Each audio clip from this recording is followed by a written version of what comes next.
Bueno, muy buenos días a todas y todos. Para Laboratorio de Didáctica e Innovación de las Ciencias es un gusto recibirlos hoy y pues esperamos tener una mañana de mucho provecho con el taller Ciencia del Aprendizaje. De antemano, pues reiterar el agradecimiento a todos los que se han inscrito y esperamos pues que sea de mucho provecho. Eh, Procedo a presentar a las panelistas que hoy nos acompañan y también pues reiteramos nuestro agradecimiento a las compañeras pues, que hoy nos van a acompañar durante esta mañana. Eh, Tengo a Carolina, la máster Carolina Esquivel Dobles, es académica de la Escuela de Ciencias Biológicas, bióloga tropical y participante de la red Una STEM. Entonces le agradecemos muchísimo a Carolina que nos acompaña el día de hoy y seguidamente pues a la panelista Carolina Sancho, también bióloga, biotecnóloga, académica de la Universidad Nacional y también miembro del equipo de en la DICIEM. Entonces, la mañana de hoy tendrán a cargo el taller y bueno, sin más, los dejo con las compañeras. Muchas gracias a todas y todos por participar de esta actividad. Muchísimas gracias, Adriana, por la presentación. Caro, ¿la va a compartir usted o la proyecto? Buenos días, muchas gracias, Adri, por la presentación. Voy entonces a compartirles la pantalla para que demos inicio.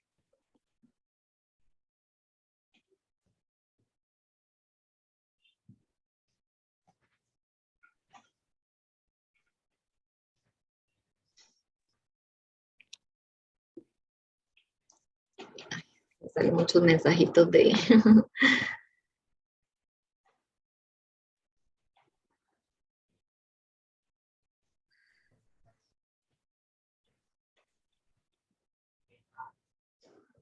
Bueno, listo, entonces empecemos. Muy buenos días a todos, un gusto tenerlos por acá.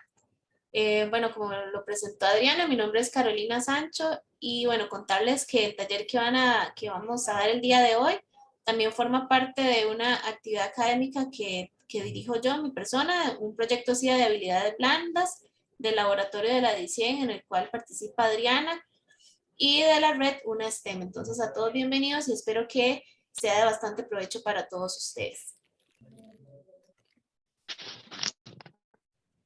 Bien, que igual lo proyecte.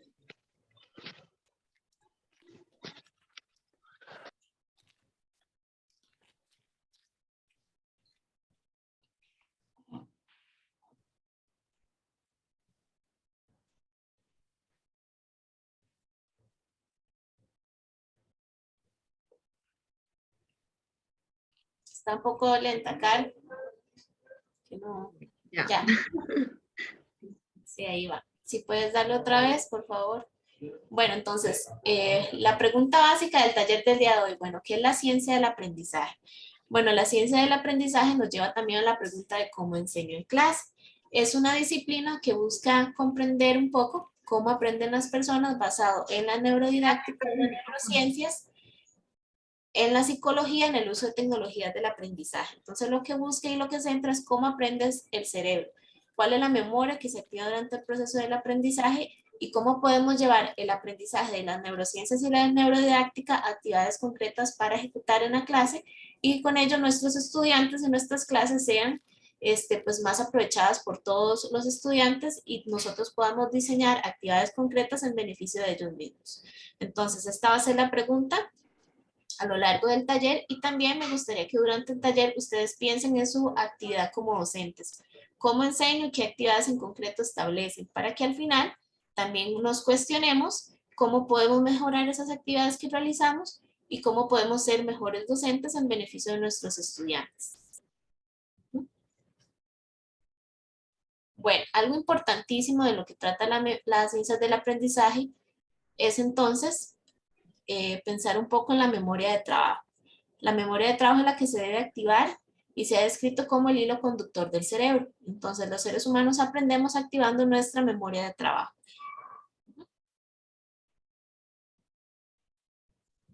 ¿Qué es esa memoria de trabajo y cómo se caracteriza? Bueno, la memoria de trabajo tiene un espacio reducido, entonces de ahí lo primero que tenemos que tomar en cuenta y cuestionarnos es esas clases que damos que a veces duran 3, 4 horas. Entonces debemos establecer pautas concretas durante la clase para que esa memoria de trabajo esté siempre activa y no que de pronto nuestros estudiantes están durmiendo, hasta nosotros mismos nos cansamos de escucharnos a nosotros hablando durante las 3, 4 horas de clase. ¿Cómo esa memoria de trabajo la podemos entrenar? Es entrenable a lo largo del tiempo y no es que se acaba, ¿no? No es que las personas dejamos de aprender conforme pasan los años, sino que esa memoria de trabajo cada vez podemos hacer ese espacio reducido un poquitito más grande para ir aprendiendo mucho más y que se teje basado en recuerdos o funciones de la memoria a largo plazo. ¿Cómo podemos entrenar nuestra memoria de trabajo? Lo que les comentaba en clases que son muy largas. Bueno, podemos pedirle a nuestros estudiantes que repitan lo que yo acabo de decir de una forma que lo parafraseen. Es decir, si yo estoy dando una clase, voy a poner mi ejemplo de genética y acabo de explicar algún proceso, puedo pedirle a uno o dos estudiantes que explique con sus propias palabras el proceso que yo acabo de explicar. Eso sería poner activación nuestra memoria de trabajo, que es de corto plazo, y les permite a los estudiantes devolverse en el contenido que acaban de ver y evocar el recuerdo de lo que acabo de enseñar. Hacer actividades de juego, entonces yo puedo pedirle a mis estudiantes, de acuerdo al contenido que acabamos de ver, bueno, repítame el contenido, pero hagamos una historia. Entonces puedo plantear actividades de juego o actividades de memoria durante la clase. Puedo enfatizar la relevancia. Eso podría ser como contextualizar el contenido que acabo de decir. Bueno, con base a lo que vamos de ver, ¿cómo creen que podemos implementar esto en nuestro país, en un futuro? ¿Cuál creen que es la relevancia a nivel ambiental, económico? Y eso crea en el estudiante una activación de la memoria de trabajo y al mismo tiempo va tejiendo nuevas redes para generar un conocimiento a largo plazo, que es lo que nos interesa. Que no es que el recuerdo se quede ahí quietito, sino que él se active hacia lograr que el estudiante guarde ese recuerdo en su memoria de largo plazo. Podemos pedirle que visualice el proceso. Si yo acabo de explicar la transcripción del ADN en la replicación, podría decirle que en su mente haga un dibujo o podría decirle que lo escriba, que el recuerdo que acaba de hacer del proceso haga, no sé, una palabra que le evoque, pero que visualice el proceso durante la clase. Esas serían formas de ir entrenando nuestra memoria de trabajo. Y como les mencionaba, se teje basado en recuerdos o funciones de la memoria a largo plazo. Eso es muy importante tomar en cuenta, porque en ocasiones, cuando tenemos contenidos que son muy pesados o nuevos, quizás pensemos que debemos explicarlo desde cero. Pero siempre como docentes tenemos que tomar en cuenta eso, que nuestra memoria de trabajo y que nuestros recuerdos no se crean desde cero, sino en recuerdos preexistentes. Por lo tanto, si yo estoy dando un recuerdo nuevo, quizá lo mejor sea empezar con una pregunta que sea como, ¿qué les evoca el tema? ¿A qué les recuerda este proceso? ¿Qué saben del proceso? Así sea muy poquito, es mejor eso que empezar desde nada. O hacer tal vez una prueba de diagnóstico o hacerle preguntas concretas al estudiante y eso nos permite entonces llevarlo hacia unas redes conectivas anteriores que se crearon y con eso tejer nuevas redes neuronales. Y entonces esa imagen que está ahí, pensemos que esas son las redes de conocimiento de nuestro cerebro o el cerebro de los estudiantes. Las más grandes son quizás aquellas que tenemos más conocimiento y las más pequeñas son un contenido más específico.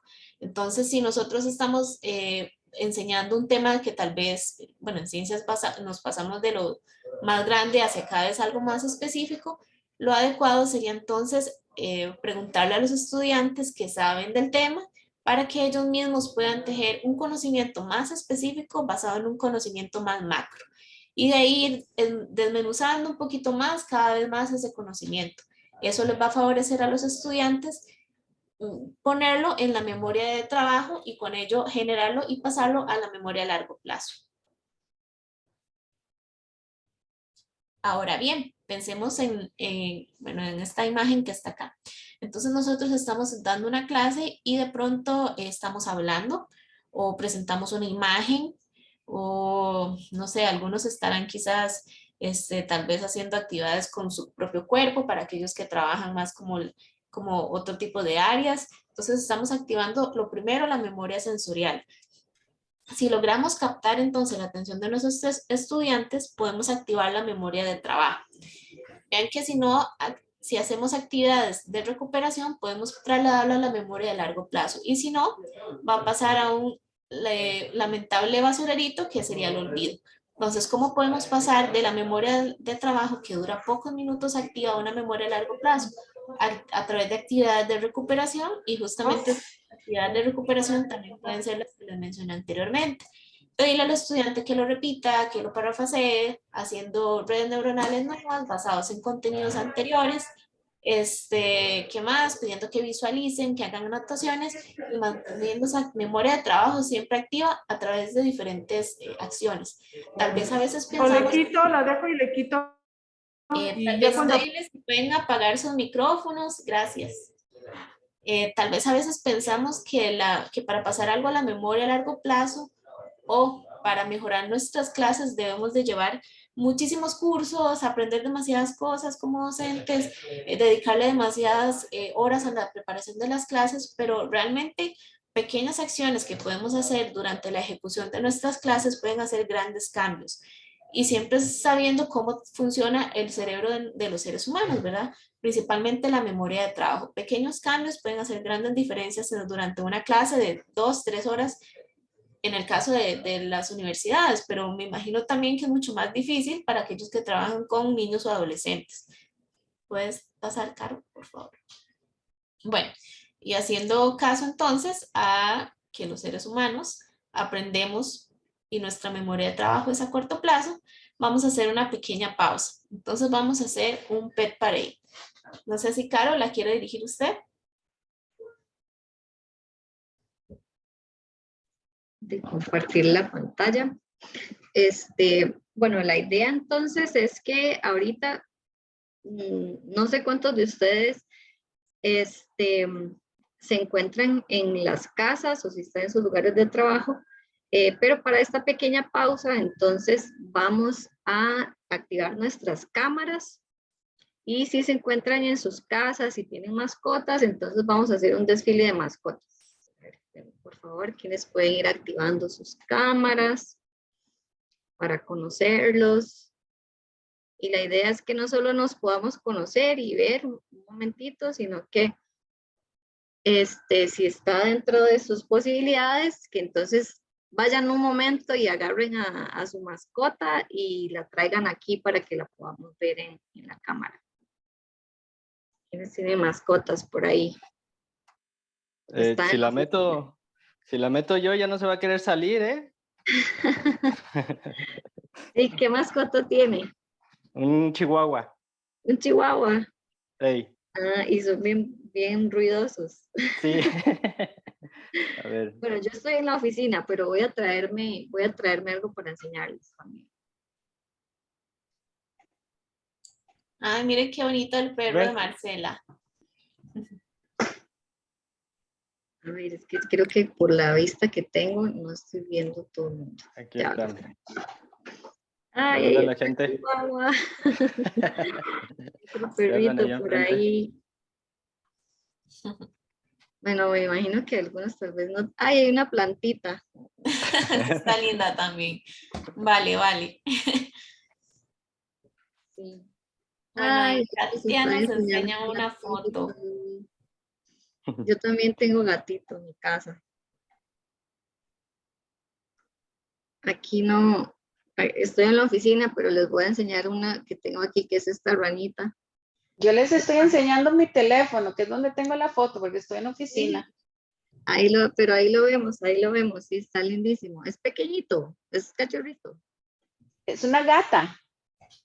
Sí, pero digo que sí es joven. No, algo le pasó y se quedó miniatura. No sabemos ¿En serio? Ya tiene 2 años y es miniatura. Que no existen. Qué lindo. Bueno, entonces ahorita, después de esta pequeñita pausa, ahí veo otro gatito. Yo soy amante de los gatitos. Ujú. Después de esta Marcela Mora tiene pequeñita una pausa, veterinaria, porque yo ya he visto varios perros ahí. sí, ahí se ve. La idea entonces es que, como les decía Caro, ¿verdad? Nuestra memoria de trabajo, mientras estamos en una clase, se puede saturar muy rápidamente, ¿verdad? Entonces, la idea es como dar un contenido cortito y poder hacer una pausa que puede ser algo lúdico como esto, o puede ser una pausa también relacionada con lo que acabamos de ver. Entonces, para que la memoria de trabajo no se sature y entonces sea más posible que ese contenido se pueda fijar. Y eso es, pues, es especialmente, digamos, efectivo si lo logramos ligar con algún recuerdo también anterior, como lo decía ahora Caro. No sé si tienen alguna duda hasta acá o alguno quiere tal vez como compartir brevemente qué se lleva de este pequeño pedacito y así también ponemos a trabajar un poco nuestra memoria de trabajo. Alguien que se anime o en el chat puede ser también, que lo escriban en el chat. Carita, acá tenemos algunos comentarios.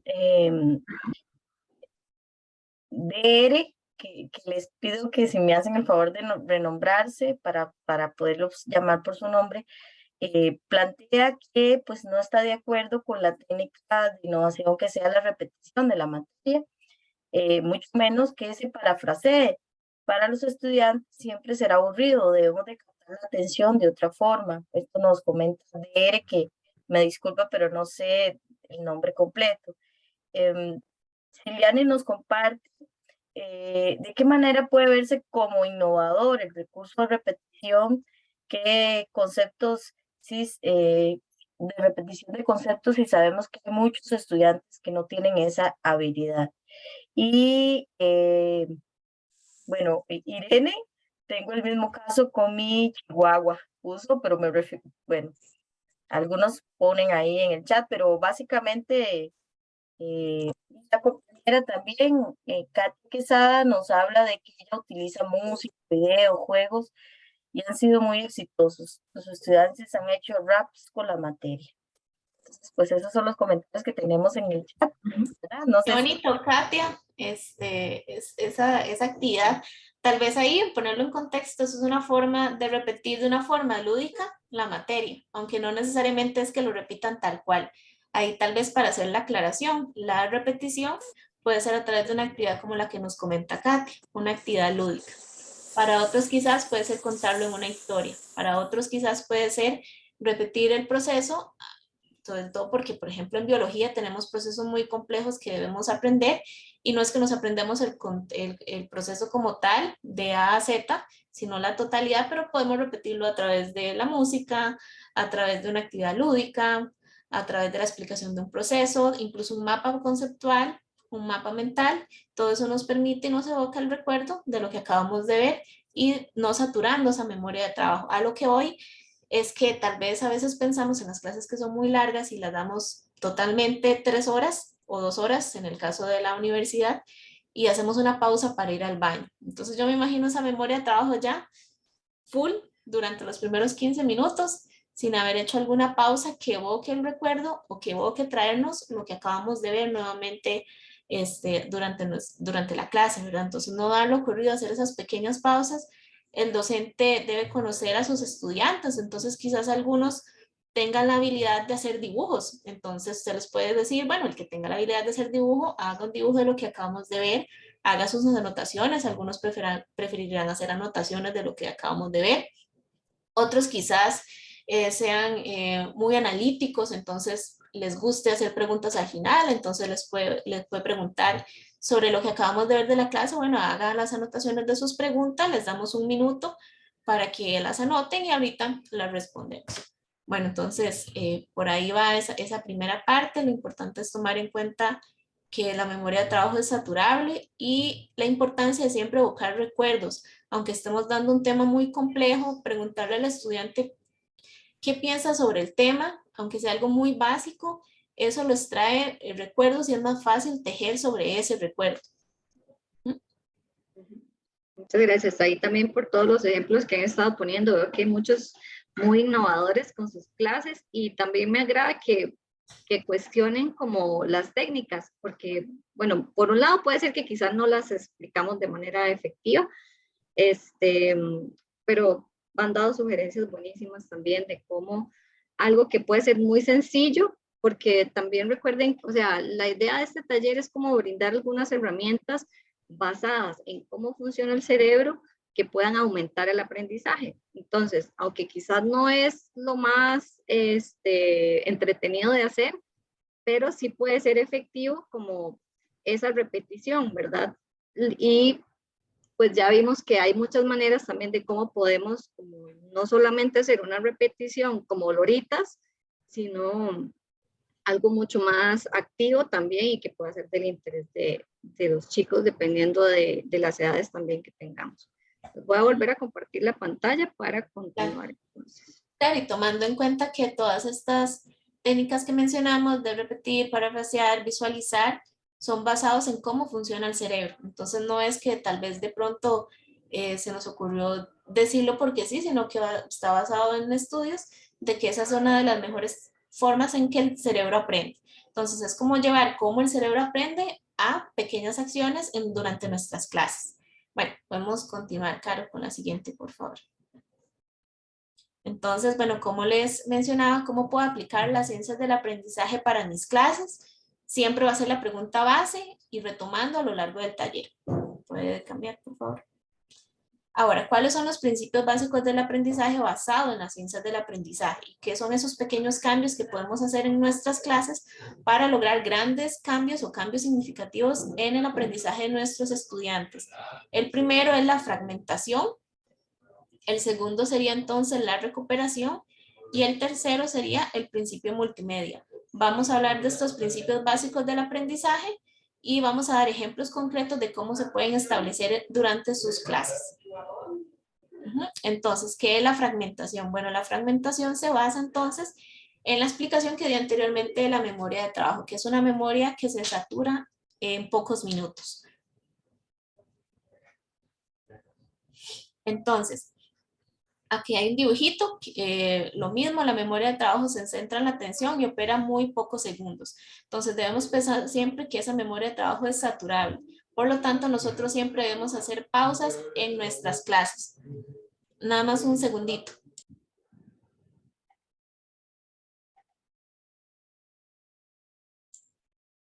Entonces debemos pensar siempre en hacer pequeños cortes durante las clases, ¿verdad? La primera vez que dimos esta charla decían, bueno, no es que le pidamos a los estudiantes 4 o 5 veces que vayan al baño durante nuestra clase, ¿no? ¿Verdad? Entonces es hacer pequeñas pausas durante la clase, como el pet break que hicimos, y lo podemos hacer de una forma más lúdica, podemos hacerlo de las anotaciones, lo que ustedes mismos comentaban de hacer los raps y las bombas, todos esos son pequeños ejemplos para hacer clases fragmentadas.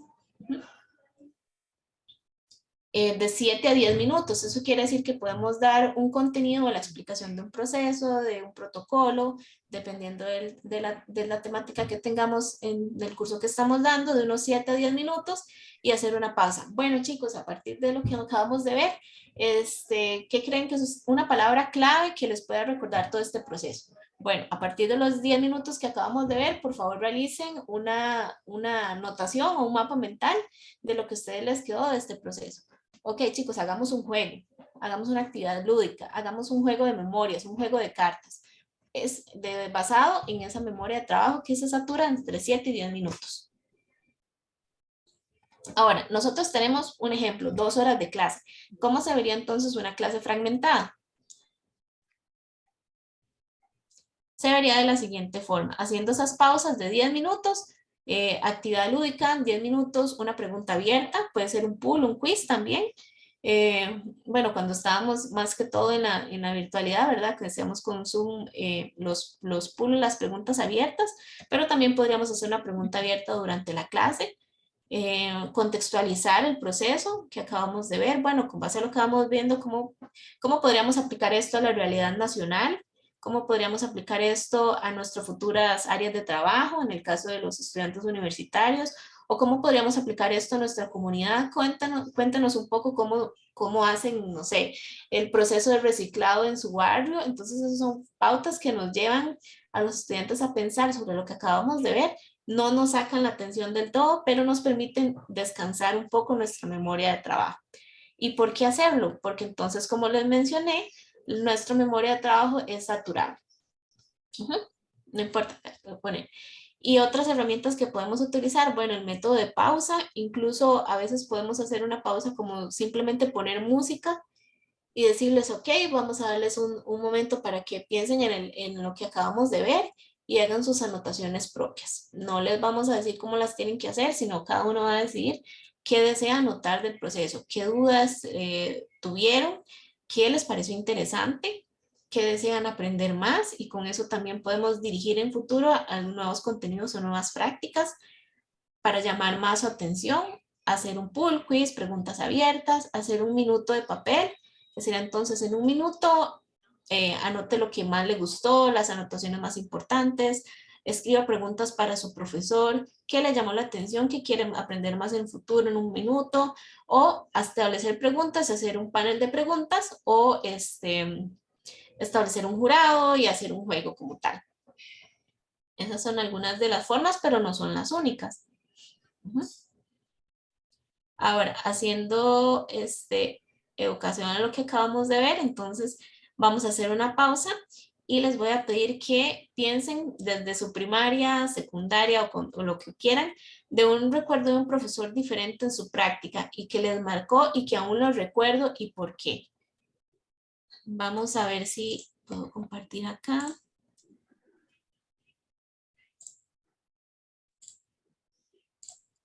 Y no sé si escuchan la música. ¿Puede No se escuchar? escucha. No, no se escucha. Ah, ok. Tiene que ponerle compartir audio. Cuando le dé compartir pantalla, darle Ajá. check, compartir audio. Carol, Ok. ¿usted quiere que ellos escriban la respuesta a la preguntita que usted les puso ahí en el chat? Voy. No, la idea es que cada quien piense en estos momentos en el recuerdo de ese profesor. Escuchamos la música un par de minutos y cada uno puede compartirlo en unos minutos o puede ponerlo en el chat si desean. Okay.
Bueno, quizás mientras seguimos escuchando un poco de fondo la música, si alguno quiere compartir con nosotros ese profesor que le marcó y que aún lo recuerde y por qué.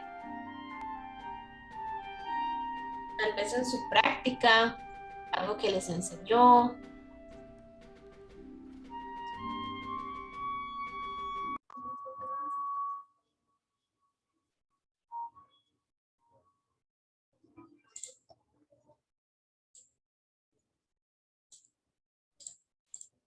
¿Alguien? Qué mal mi memoria, pero lo que sí recuerdo es lo que no debo hacer que me hicieron ciertos profesores. Bueno, es válido, ha pasado. Sí, también. Una experiencia negativa, entonces sería. Sí, para no repetirla, no hacerlo. ¿Y desea compartirla, Katia? Sí, claro. Un Adelante. profesor que, bueno, en doctorado, ya a ese nivel, ¿verdad? Un investigador importante, conocido, y nos trataba como si fuéramos de kinder, como si fuéramos un poquito, no sé, o sea, yo sé que muy básico, ¿verdad? Entonces, cuando le dijimos, dijo que la mayoría de los estudiantes que habían tenido venían, o sea, usó una palabra, dijo, es que vienen tontos y bueno, muy ofensivo porque está hablando con un montón de gente profesional ya en ese nivel. Y luego él hablaba varios idiomas, entonces nos preguntó si hablábamos otros idiomas y yo tuve la dicha de ser becada en Alemania, entonces yo le dije que yo hablaba alemán y él me dijo que él también y empezó a hablar en alemán. Y los demás compañeros, ¿qué?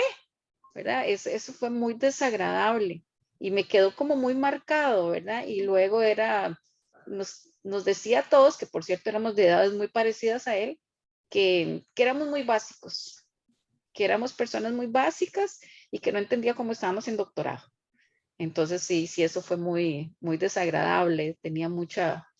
Y ya después se quiso ser muy, muy amigo de nosotros y entonces yo le dije que así fríamente le digo, mira, no me gusta su forma de tratarnos, su forma de expresarse, su forma de enseñar y su prepotencia. Usted es una persona prepotente y se lo digo de frente. Y cambió un poco. Bueno, supongo que ninguno, ni usted ni sus otros compañeros quizás hayan llevado un buen recuerdo.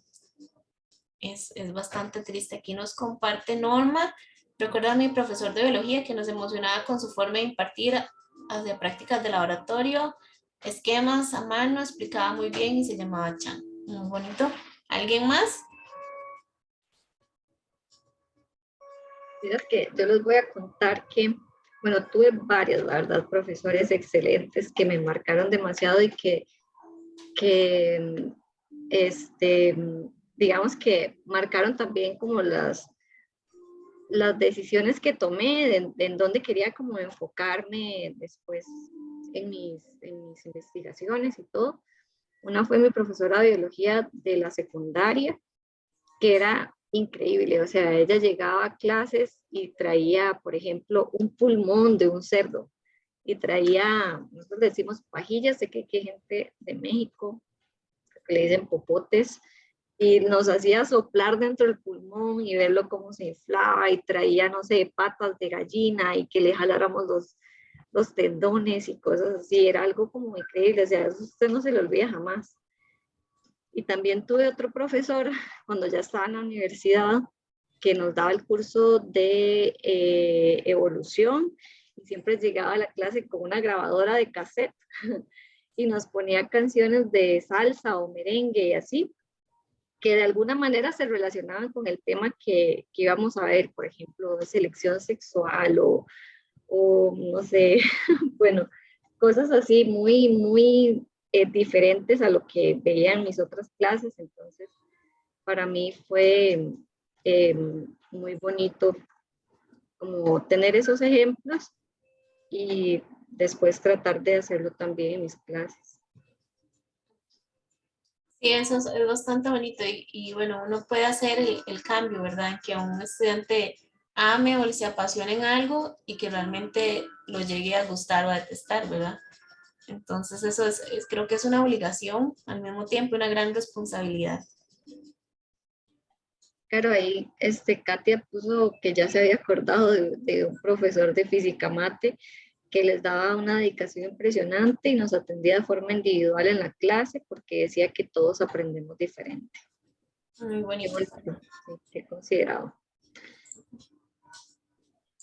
Bueno, entonces, hasta acá ya hemos hablado un poco acerca de, bueno, de qué se trata la ciencia del aprendizaje, de cómo funciona nuestra memoria de trabajo, que es la que estamos utilizando durante una clase. Y hemos empezado a hablar de uno de los primeros principios que queríamos compartir, basado entonces en cómo funciona nuestro cerebro, que es la fragmentación, ¿verdad? Que pues es algo muy sencillo y que puede mejorar mucho nuestras clases, que es justamente atender que nuestro cerebro aprende que nuestra memoria se satura rápidamente y entonces que para mejorar el aprendizaje podemos dividir nuestra clase en bloques más cortos y pues ya hemos mencionado entonces varias cosas que nos permitirían dividir la clase y hacer pequeños pausas que pueden ser lúdicas o pueden ser relacionadas con las temáticas que estamos viendo. Ok, ahora quiero preguntarles, ¿cuántos de ustedes, si pueden levantar la manita o colocar en el chat, utilizan multimedia en sus clases? O sea, ¿cuántos utilizan, por ejemplo, presentaciones de PowerPoint, en donde incluyen texto, imágenes, video?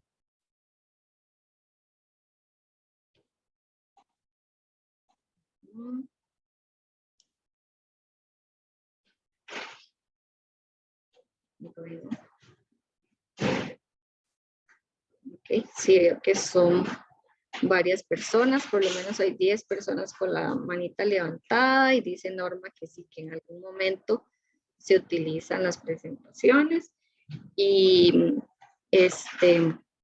entonces este principio que vamos a ver ahora se relaciona justamente con la utilización de de multimedia en nuestras clases. Entonces, nuevamente, y bueno, el principio se llama principio multimedia. Les voy a dar 3 segunditos para que puedan observar la imagen que tienen ahí y que puedan leer lo que dice abajo de la imagen.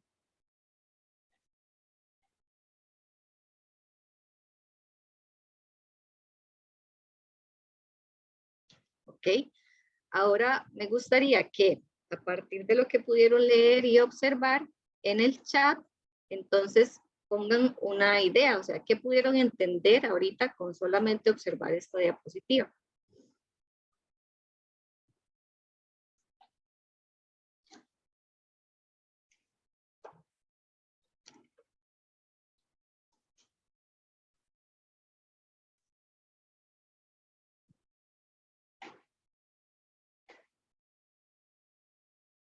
Pueden colocarlo en el chat, o sea, ¿cómo relacionan ustedes la imagen que tienen ahí del cerebro con la frase que está abajo?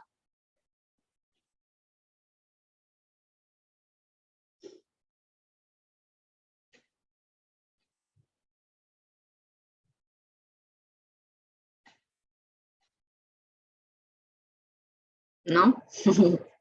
Pues que yo no estoy viendo el chat. Ok. Bueno, ahí ya empezaron a colocar. Dice, por ejemplo, Elsa dice, nuestro aprendizaje es motivado por imágenes, quienes a través de la información o texto podemos comprender mejor un tema. María Mercedes dice que las imágenes son excelente herramienta para el aprendizaje. Fabián dice, se activan 2 zonas diferentes en nuestro cerebro cuando vemos una imagen y leemos una palabra. Randall también nos dice que se activan 2 regiones. El proceso, una zona del cerebro procesa imágenes y otra las palabras. Es más fácil aprender y aprender, dice Katia. Ok, excelente. Entonces, aplicando también un poco lo que hemos venido conversando, ¿verdad? Esta como actividad de pausar, primero ver y tratar de nosotros mismos entender la información antes de que nos dé una explicación. Entonces, justamente, ¿verdad? Tenemos que en el cerebro hay una zona que está más relacionada con el procesamiento de las imágenes y con toda la información que entra visual, y otra parte que tiene que ver con la audición, pero también con todo el procesamiento de las palabras. Tenemos dos tipos de palabras, digamos, cuando estamos dando una clase, vamos a tener por un lado la palabra que se habla, ¿verdad? Nuestra voz, y también vamos a tener la palabra escrita cuando estamos utilizando, digamos, una presentación de PowerPoint o inclusive cuando estamos utilizando la pizarra y estamos escribiendo.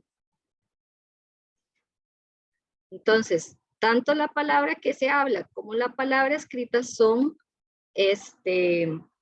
procesadas dentro de ese mismo canal que es el que procesa el texto. Entonces, cuando nosotros vamos a utilizar una combinación de ambas, lo que es más recomendable es no hacerlo de forma simultánea, porque entonces podemos saturar nuestro canal que procesa el texto. Entonces, por ejemplo, si nosotros vamos a dar las instrucciones de una asignación y tenemos una diapositiva en donde escribimos como el punto 1, punto 2, punto 3 de lo que ellos tienen que hacer, o escribimos las preguntas, lo mejor sería no poner la diapositiva y simultáneamente empezar a hablar de lo que dice ahí o leerla, sino darle la oportunidad a los estudiantes de que ellos la puedan leer primero, y entonces no saturen su canal de texto, y posteriormente nosotros podemos brindar una explicación, después de haberles dado como la oportunidad de que ellos mismos la puedan leer. Luego, bueno, cuando utilizamos multimedia, generalmente no ponemos solamente texto, sino que vamos a recurrir a utilizar imágenes o gráficos. Esas imágenes pueden ser imágenes estáticas, como estas que tenemos aquí. Y entonces hay una diferencia fundamental y una cosa que debemos, digamos, de cuidar cuando estamos utilizando estas imágenes. Como hemos estado diciendo repetidamente, los canales que tenemos para procesar la información son saturables. Entonces, si ponemos mucha información en una diapositiva, inclusive si utilizamos imágenes estáticas como esta, que son más como decorativas, entonces podemos llegar a saturar nuestro canal, nuestra memoria de trabajo.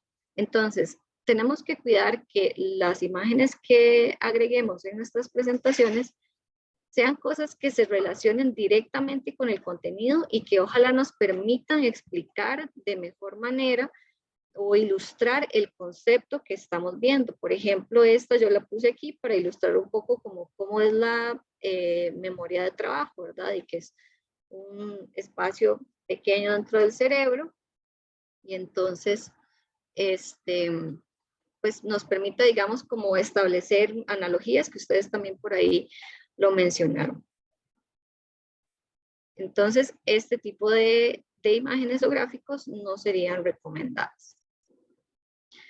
Luego tenemos también imágenes dinámicas, que serían, por ejemplo, cuando agregamos un video dentro de la diapositiva, o inclusive si estamos dando una clase virtual, ese cuadrito en donde aparecemos nosotros ahí y los estudiantes nos pueden ver hablando, eso también sería como una imagen dinámica para ellos, ¿verdad? Está ocupando una parte de el procesamiento que ellos van a hacer dentro de ese canal visual. Entonces, los dos tipos de imágenes, tanto las estáticas como las dinámicas, se van a procesar entonces en ese lado del cerebro, ¿verdad? Que sería el canal visual. Entonces vamos a tener dos canales funcionando de manera simultánea cuando están obteniendo información, digamos, de nuestras diapositivas o de nuestro contenido multimedia. Y lo que queremos entonces es evitar que estas se saturen.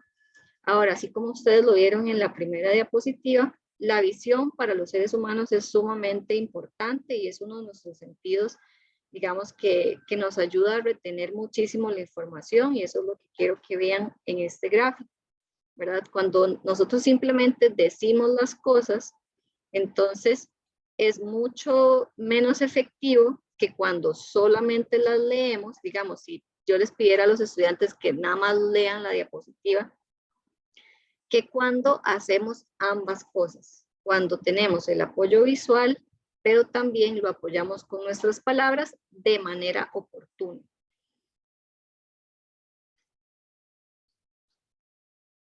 Y bueno, ahorita entonces lo que quiero es como darles un poco más de tips de cómo podemos utilizar el principio multimedia en nuestras diapositivas. Entonces, uno de los aspectos que hay que considerar es la señalización. Básicamente, la señalización lo que nos dice es que la información se va a asimilar mejor si nosotros, digamos, resaltamos cuáles son las cosas como más importantes. Entonces, es muy diferente que yo exponga a los estudiantes a un texto así como este, ¿verdad? Donde todo está escrito igual, es mucha cantidad de texto, que si yo puedo hacer un resumen mucho más, ¿verdad? Bueno, mucho más concreto, y además puedo agregarle como algunas cosas que nos indiquen en dónde tenemos que ponerle mayor atención. Esto puede ser tanto una diapositiva como también si hacemos alguna guía o alguna cosa escrita que ellos vayan a utilizar. Claro, usted me ayuda como leyendo el chat, es que no puedo como hacer las dos cosas al mismo tiempo. Ok, entonces este tipo de texto es mejor evitarlo. Creo que mis animaciones no están funcionando muy bien. Mejor lo pongo todo. Entonces, bueno, el otro tip es evitar la redundancia para evitar justamente la sobrecarga cognitiva. Entonces, igualmente, en lugar de colocar un texto como este, si ustedes lo leen, perdón, dice, los armadillos son mamíferos muy fáciles de reconocer, y habla de las características y de dónde viven, pero muchas cosas son como muy redundantes entre sí. Entonces podemos como ilustrarlo mejor con una imagen y en una frase mucho más simplificada para evitar entonces la redundancia. El otro tip se llama coherencia, y así como lo dice en esa frase, que les voy a dar un segundo para que la lean.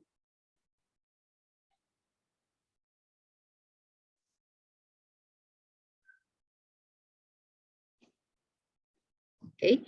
La idea es que nuestras diapositivas sean bastante sencillas, no agregarle muchísimas cosas o sea, todo lo que se pueda quitar, quitarlo. Entre menos cosas tengan, menos texto, menos combinaciones de imágenes con texto, entonces es mucho más efectivo. Inclusive, bueno, esto no lo había agregado aquí, pero se los quiero mencionar. Muchas veces nosotros cuando damos clases y utilizamos diapositivas, siempre, digamos, en todas las clases, entonces, qué sé yo, un tema lo damos con una diapositiva azul y luego la otra semana usamos diapositivas verdes y la siguiente es como una cosita roja por ahí. A veces son negras, a veces son blancas, y eso es algo que puede, de hecho, convertirse en un obstáculo para el aprendizaje. Entonces, por ejemplo, yo lo que hago con mis clases es que todas las diapositivas del curso, digamos, de ecología, todas son blancas con letras azules los títulos y con texto negro. Todas las de otro curso, entonces las hago con una rayita rojita pequeñita. Entonces, eso es algo que, digamos que quita un poco, o sea, consume menos de la memoria del estudiante, porque entonces ya una vez que ya conoces la diapositiva, eso es como información, o sea, que nosotros podemos eh, como obviar, ¿verdad? O sea, para ellos ya es como esto es lo conocido, ya no tienen que dedicarle de su memoria de trabajo a ese aspecto que es puramente estético, sino enfocarse justamente en los contenidos. Otros tips que podemos utilizar es que el texto se vaya revelando poco a poco, no colocar de una vez todas las viñetas. Y así como lo hemos estado haciendo ahorita en este ratito, dejar espacios para que la persona lea la diapositiva y posteriormente nosotros entonces dar nuestra explicación para no enviar información, ¿verdad?, simultánea al mismo canal de procesamiento de texto. No sé si hasta acá tienen alguna pregunta.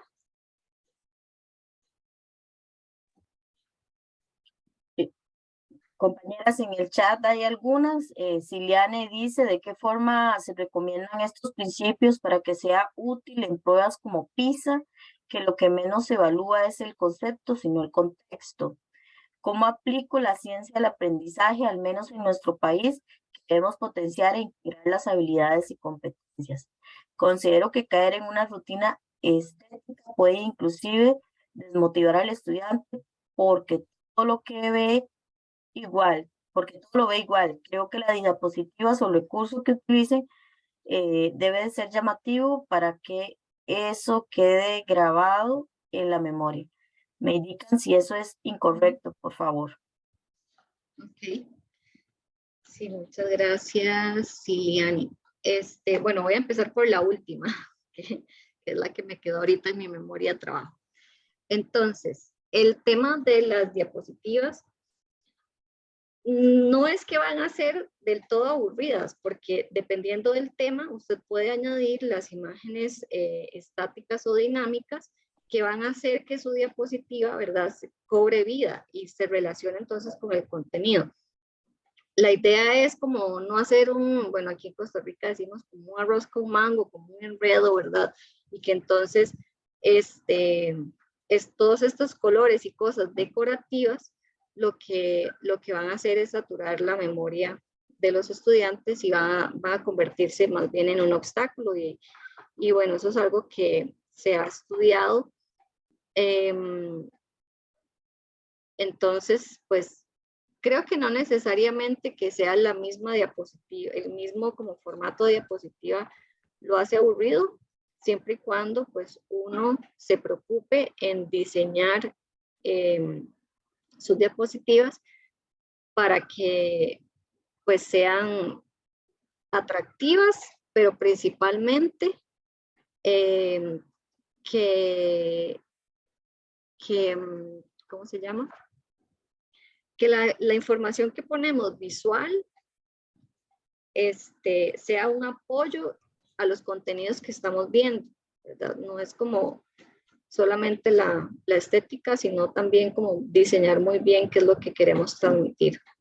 Y también, perdón, Caro, ahí aprovechando eso que se está diciendo, tampoco se recomienda, y ahí también me incluyo, porque en un inicio yo lo hacía, tal vez porque queremos ver justamente la diapositiva bonita y que llame la atención, creemos que por poner más colores, más imágenes, eso llama la atención y más bien estamos haciendo lo contrario. Tampoco se recomienda usar imágenes solo por ser decorativas. Qué sé yo, que yo esté hablando de un tema y que yo esté hablando de no sé, vamos a ver qué se me ocurre. Está hablando tal vez del sistema nervioso central, entonces está hablando de cómo funciona impulsos nerviosos y se me ocurre poner una imagen de un cerebro que al final no aporta nada a lo que acabo de decir, o sea, no tiene relevancia con lo que yo estoy explicando en ese momento, entonces realmente las imágenes decorativas lo que hacen es saturar en ese caso lo que estoy explicando y realmente no aporta nada al aprendizaje de ese momento. También, y algo que tal vez a veces tendemos a hacer es que queremos explicar gráficos, entonces ponemos la imagen de un gráfico que queremos explicar y al mismo tiempo ponemos a la par una explicación del gráfico. Ahí no sé si me estoy dando a entender. Entonces ahí estoy saturando porque estoy poniendo un gráfico y al mismo tiempo estoy poniendo un texto lo que quiere decir el gráfico. Y tal vez yo misma empiezo a explicar el gráfico de una vez. Entonces estoy hablando, tengo la imagen visual del gráfico, además hay texto sobre lo que dice el gráfico. Entonces realmente el estudiante no sabe a qué poner atención, a la imagen, al texto, a lo que yo estoy diciendo. Lo correcto sería entonces decidirme por una, o dejo la explicación en las viñetas, por decirlo de alguna forma, o dejo el gráfico, puedo hacer el ejercicio de lo que acaba de decir Carolina, es poner el gráfico. Ok, les voy a dar unos minutos para que vean ustedes mismos el gráfico, traten de comprender la información y ahora sí, una vez que ya lo vieron, ya yo puedo explicar un poco más a profundidad. Pero sí no se recomienda hacer todo a la vez, ni aunque se vea muy bonito, porque tal vez incluso se ve bonito para nosotros, mira qué linda presentación hice, pero al final de cuentas no necesariamente eso se traduce en un mayor apoyo. Marcela Mora tenía la manita levantada, compañeras. Sí, Marcela.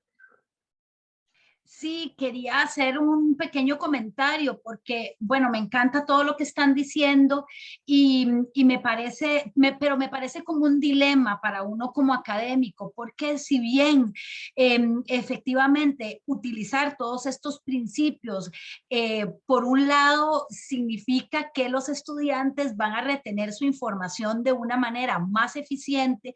Por otro lado, uno como académico con miserables 2 horas y media en 17 semanas o 16, cuando usted tiene en muchas de nuestras universidades un programa que debe, o sea, que los exámenes ni siquiera los hace usted, ¿verdad? O sea, es algo, usted tiene que cubrir una cierta cantidad de materia.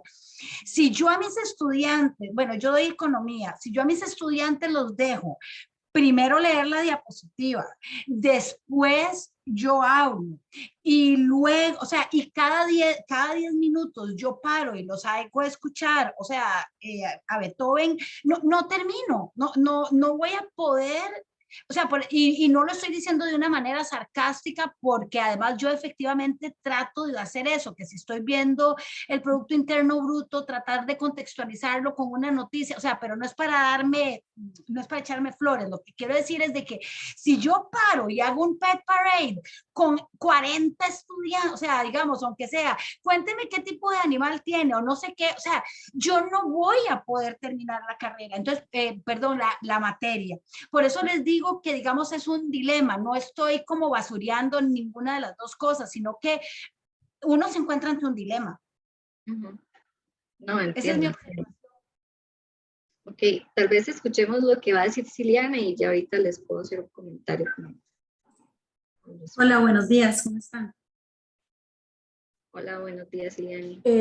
Concuerdo con la profe Marcela y además agrego eso, la realidad en la cual nosotros, inclusive en secundaria, que es mi área, vivimos, al final yo tengo que cumplir con un currículum, entonces en algunos momentos lo podré hacer, pero al final yo tengo que responder en el caso de nosotros a un programa y el estudiante tiene que salir con los conocimientos básicos. Entonces, es lo que la profe dice, en el momento en el que yo les digo, bueno, leamos aquí, ¿qué entendemos aquí? Y si no me entendieron nada, y si no entendieron nada del recurso visual que agregué, entonces, inclusive, aquí nos estamos limitando a un aprendizaje meramente visual, que fue lo que agregué ahí. Yo tengo 15, 20 estudiantes y todos aprenden a un diferente ritmo, con un diferente tipo de aprendizaje, e inclusive tengo que agregar, que era parte de la pregunta que yo tenía, tengo que integrar y potenciar ciertas habilidades que a mí me piden. Entonces, ahí es donde también apoyo lo de la profe, de que estoy en un dilema de cómo hago todo esto, porque la puesta en práctica en un aula es mucho más compleja de establecer inclusive estas pausas activas de cada 10, 15, 20 minutos, porque al final tengo que cumplir con un currículum bastante extenso, en el caso del área específica de las ciencias. Sí, claro, entiendo. Entiendo y les agradezco muchísimo los comentarios, no, jamás los tomaría a mal. Entonces, tenemos otra ahí, Caro, de Katia. Sí. La manita. Gracias. Más bien es lo contrario. Yo he hecho muchísimos esfuerzos por implementar cosas innovadoras, diferentes, que los muchachos no se aburran. Yo doy, bueno, diferentes cursos y uno de los más complejos que están en primer año, cuando recién están saliendo del colegio, es investigación. Y entonces imagínense lo que es para un estudiante de primer año de universidad, apenas conociendo la universidad, llevar investigación con toda la estructura científica y todo. Y muchas veces los estudiantes me han dicho, profesora, ¿para qué hacemos estas actividades? Mejor chorrea la materia porque es mucha entonces se queda uno, ay Dios mío, bueno, tanto esfuerzo. Eso es como el que no le puedes caer bien a todo el mundo, pero a veces esto sucede. ¿Por qué? Porque como dice la compañera, en las aulas en secundaria, pues obviamente es otra metodología, también hay que cumplir un currículum, no se pueden dar el lujo, bueno, con tantas cosas que suceden, a veces pierden muchas clases y tienen que recibir y completarlo. Y cuando llegan a la universidad, ellos no tienen ninguna preparación, digamos, en relación a cómo es el método, obviamente, de la universidad. Y cuando llegan y uno empieza a hacerles otras cosas lo encajonado en lo que ya vienen, entonces el mismo estudiante le dice a uno, ay no, a mí no me gustó esa tarea de hacer un crucigrama, qué pereza, hay que leer mucho. Y Dios mío, me llevé 4 horas preparando el crucigrama tomando tiempo cuánto debían llenarlo, tal vez eran 45 minutos y no les gusta, ¿verdad? Entonces hay los dos lados también, que se puede hacer el esfuerzo, pero a veces también la recepción no es como la que nosotros queremos. Gracias. Claro, sí, las entiendo y he pasado también por muchas de esas cosas y sí, entiendo también que muchas veces estamos sujetos a entregar una cierta cantidad de contenido, ¿verdad? Y ahí está como en parte como también el dilema, o sea, de qué es lo que realmente queremos, porque no necesariamente porque nosotros estemos dando muchos contenidos, los estudiantes están aprendiendo más. Igualmente, pues hay todavía como, o sea, muchos, o sea, estamos todavía muy centrados justamente en los contenidos y no tanto en las habilidades que los estudiantes llegan a ganar a los cursos, ¿verdad? Entonces ahí, pues obviamente es donde empieza como ese conflicto. Y pues los estudiantes es que vienen de 11 años o más de estar expuestos a un modelo en donde lo que se favorece es la memoria simplemente, ¿verdad? Y dar todo, o sea, esta es la información que se tienen que aprender y chorrearla en el examen y después ya no nos vamos a acordar más de eso. Entonces sí he visto también eso como que a veces hay cierta como reticencia de los estudiantes a hacer este tipo de actividades que de repente las ven inútiles, ¿verdad? Sí, y también hay como mucha resistencia al cambio, tanto por parte del estudiante como por parte del docente, ¿verdad? Siempre la negativa de pensar de que también los contenidos, y a nosotros nos ha pasado, también nos dan a veces 16 semanas, y bueno, por ejemplo, yo tengo 16 semanas y entre esas 16 semanas me tocaron varios lunes, entonces ya no tengo 16 semanas porque hay varios feriados, entonces pienso en que no tengo 16 semanas, sino tal vez hasta 14 semanas por ahí. Entonces ya empiezo a tener ese conflicto en los contenidos. Bueno, entonces si quizás no puedo hacer el PET para ahí, que no necesariamente lo tengo que hacer, si puedo hacer una pausa durante mi curso, que no me va a demorar nada, y puedo hacer una pregunta abierta y contextualizar. Estoy hablando, digamos, del nivel universitario. O podría pedirles que entonces que en ese minuto establezcan una serie de preguntas, contesten un pool, contesten un quiz que acabo de hacer, anoten lo que les queda más claro, y son pequeñas cosas que quizás no vemos como, no es tan conflictivo, no nos va a quitar demasiado tiempo de hacer o hacer esas pequeñas modificaciones y poco a poco ir a hacer cambios más grandes, porque sabemos que tal vez venimos aprendiendo de una forma y así como aprendemos, enseñamos, ¿verdad? Porque yo me pongo a pensar en cómo aprendí yo en la escuela y en el colegio, bueno, quizás era repitiendo cosas y repitiendo y así tal vez en algún inicio enseñé.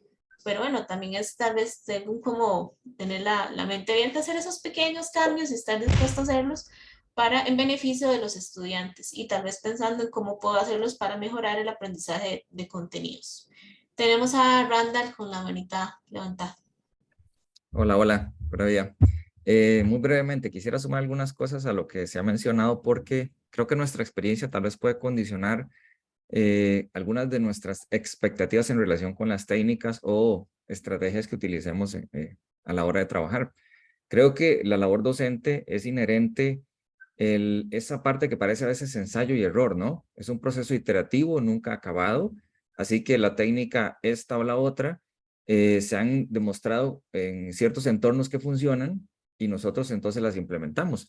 Es muy común que a veces hagamos alguna técnica o estrategia nueva y nos salga maravillosa con un grupo y uno queda realmente muy contento, feliz, satisfecho y vas a otro grupo y resulta que la respuesta es muy diferente. Y eso es una lógica absoluta. Así que siempre va a ser algo que sucede, pero nuestra labor, si pues estamos en esto metidos de alguna manera, ya sea universitaria o no, vamos a tener siempre que estar pensando en formas diferentes. Siempre yo trato de ver este tema de la parte conceptual que es necesaria porque somos también formadores en una especie de balance. Es decir, vamos a ver, el objetivo fundamental que yo tengo a largo plazo es realmente un aprendizaje efectivo.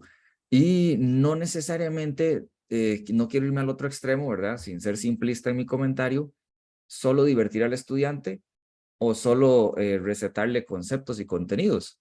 O sea, dentro de ese margen de movimiento que yo tengo, hay una especie de juego de observación de cómo me responde mi grupo para saber dónde está el punto de equilibrio perfecto o óptimo que yo creo bajo las herramientas que tengo para saber cómo trabajar. Así que yo siempre veo como cada situación que se plantea dentro de las conferencias y cosas en las que participo como una herramienta más que sumo a mi caja de herramientas para saber en qué momento puedo sacar esta. Ah, bueno, tengo que ajustar esta llave. La mejor para esto es un alicate. O no, de repente es esta otra llave. Entonces, un poco más o menos como ese tipo de cosas que uno puede ir sumando, pero siempre pienso en que uno naturalmente terminará olvidando algunas cosas. Lo que no se le puede olvidar a uno es pensar, analizar, ver situaciones. Y por ahí planteaban el tema de las pruebas PISA y otras cosas que también están relacionadas con esa manera de aprender. Es decir, aprendo conceptos para recordarlos o aprendo formas de desagregar la información, de rejuntarla, unirla, articularla y de repente responder a situaciones conflictivas que se me plantean. Ese tipo de cosas no lo da la imagen necesariamente, sino más bien cómo yo medio esa imagen. Así que bueno, de alguna manera el profesor nunca sale de la ecuación, ¿verdad? Y siempre está en este proceso de reaprendizaje. Así que me gusta un poco el enfoque en la manera en que lo han planteado, porque realmente es como lo visualizo, ¿no? Es decir, tengo todas estas cosas sumadas a otras que quizás podríamos mencionar, pero siempre el profesor necesariamente tendrá que ver cómo ajusta, cómo afloja, cómo va durante todo ese proceso acompañando. Sí, muchas gracias, Randall. Muy bonito el comentario que nos hace. Y justamente por ahí también iba yo como a cerrar ya un poquito esta digamos, sección de preguntas, diciéndoles que, bueno, la idea no es como que yo ya de aquí a mañana voy a empezar a hacer un montón de cosas con las que tal vez ni siquiera me siento muy cómodo, ¿verdad? Sino es como llevarnos algunas ideas y muchas veces un pequeño cambio que podamos hacer ya puede hacer una gran diferencia. Entonces, obviamente, pues va a depender mucho de cuál es el entorno en el que estoy enseñando, ¿verdad? Si es un entorno virtual, si estoy en el aula, si es algo mixto, de cuántos estudiantes tengo, de qué nivel son. Entonces, así yo tengo que seleccionar de todo el abanico de posibilidades cuáles son las mejores que se ajustan al curso que yo estoy dando. Bueno, vamos a ver. Creo que teníamos ahorita justamente una pequeña actividad.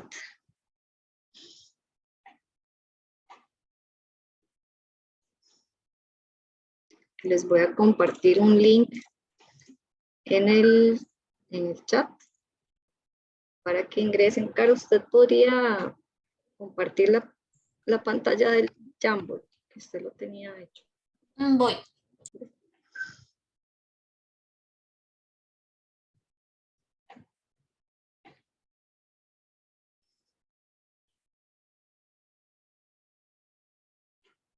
Bueno, y la idea ahorita como con esta actividad, ya hemos como visto dos principios y hemos estado discutiendo un poco. Entonces, queremos ver como qué han logrado ustedes extraer un poco de lo que hemos visto hasta ahora. Entonces, generar un poquito de discusión con respecto a cuáles son los elementos que actualmente están utilizando en sus presentaciones de clase o en sus clases en general y cómo los podrían mejorar. Algo que sea factible para ustedes, ¿verdad? No, como decían ahora, ¿verdad? No, si es algo que no se aplica para su curso, que lo ven muy difícil, entonces pensar justamente algo que sí podrían hacer. A veces puede ser algo pequeñito.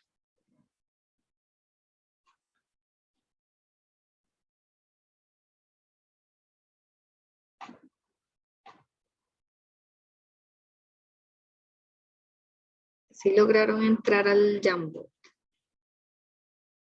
Ah, bueno, veo que ya se están uniendo poquito.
Bueno, ahí pueden continuar participando. Voy a leer algunas de las que han colocado hasta el momento. Por ejemplo, dice por ahí, entusiasmarlos con los temas, asociando con temas muy cotidianos. Muy bien, utilizando como contextualización. Sorprenderlos con cosas curiosas relacionadas. Actividades dinámicas con plataformas o con material real. Eliminar las imágenes solamente decorativas de mis presentaciones y dejarlas más sobrias para no saturar los canales de la memoria de trabajo. Súper bien. Presentaciones donde pongo una diapositiva con texto y una diapositiva con imágenes o videos. Exactamente. Entonces, eso es como lo que decía ahora Cara, ¿verdad? No es la misma diapositiva la imagen, el texto y nosotros hablar. Pueden poner una con la imagen y la siguiente, entonces con el texto explicativo. Preguntas abiertas o con opción múltiple, juegos, videos, canciones, historias, cuentos, crucigramas. Dice, últimamente uso recursos para que recobren la habilidad de escribir manualmente. Uy, sí, muy bueno. Hasta yo últimamente me cuesta demasiado escribir con lápiz. Poco texto en la medida de lo posible, imágenes, animaciones y simulaciones. Hacerlos competir de forma divertida con Kahoot. Se vuelven muy competitivos y discuten sobre cada punto del tema. Ok, bueno, muchísimas gracias a todos los que participaron en la actividad. Entonces ahorita vamos a ver ya el último de los principios que queríamos compartir con ustedes. De esto de la ciencia del aprendizaje.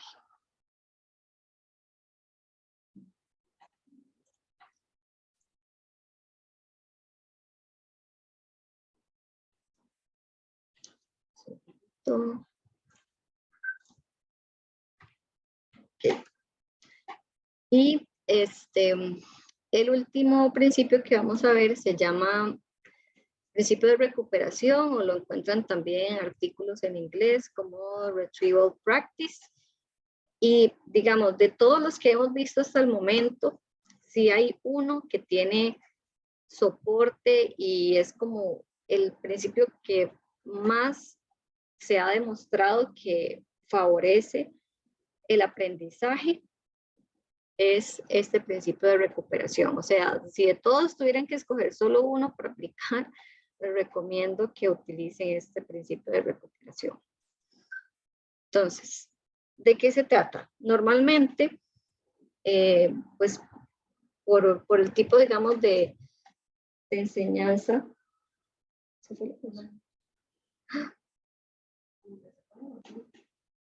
¿Me están escuchando? Perdón. Se escucha bien clarito. Sí, ok. Es que como que se está yendo la luz y va y viene, entonces no sé si me va a quedar de repente sin internet. Me fui. No, estás, Caro, todavía te escuchamos. Adelante. No sé ni cómo porque no hay luz aquí en este momento, pero bueno, voy a seguir hablando. Si me dejan de ver ya saben por qué es. Entonces, de lo que regreso al punto. Muchas veces pensamos que aprender es meter información dentro de nuestro cerebro, ¿verdad? Y entonces creemos que es como consumir información y entre más repitamos esa información, entonces más se va a, digamos, pegar en nuestras neuronas, por decirlo de alguna manera. Pero bueno, voy a darles un segundo para que lean lo que les escribí ahí abajito, que extraje de este artículo, que les recomiendo mucho que lo busquen si lo pueden buscar.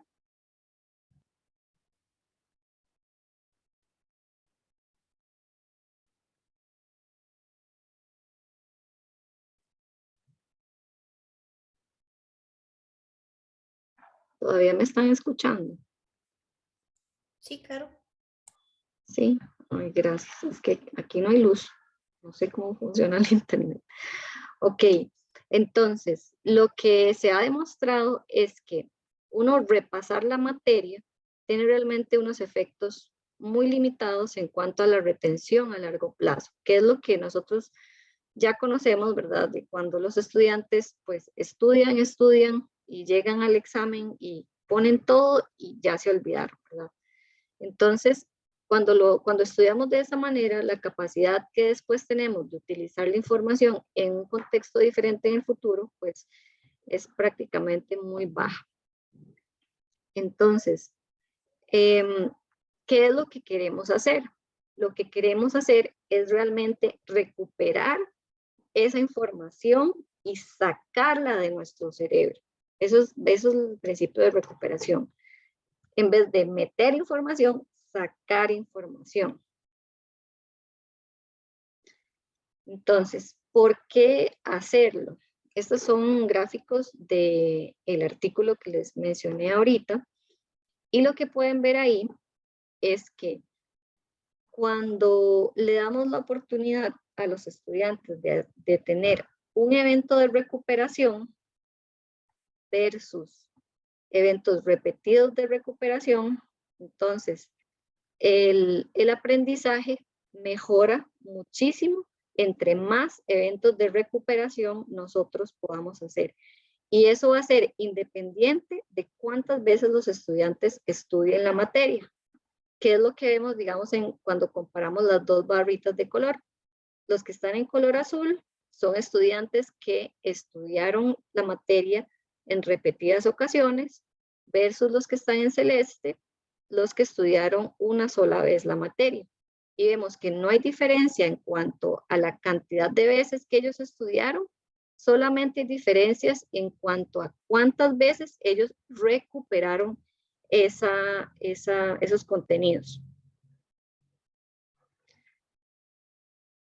Y en este otro gráfico también, entonces, lo que vemos es cómo fue el aprendizaje cuando se hizo, digamos, la recuperación a través de una prueba, que puede ser una prueba escrita como un quiz.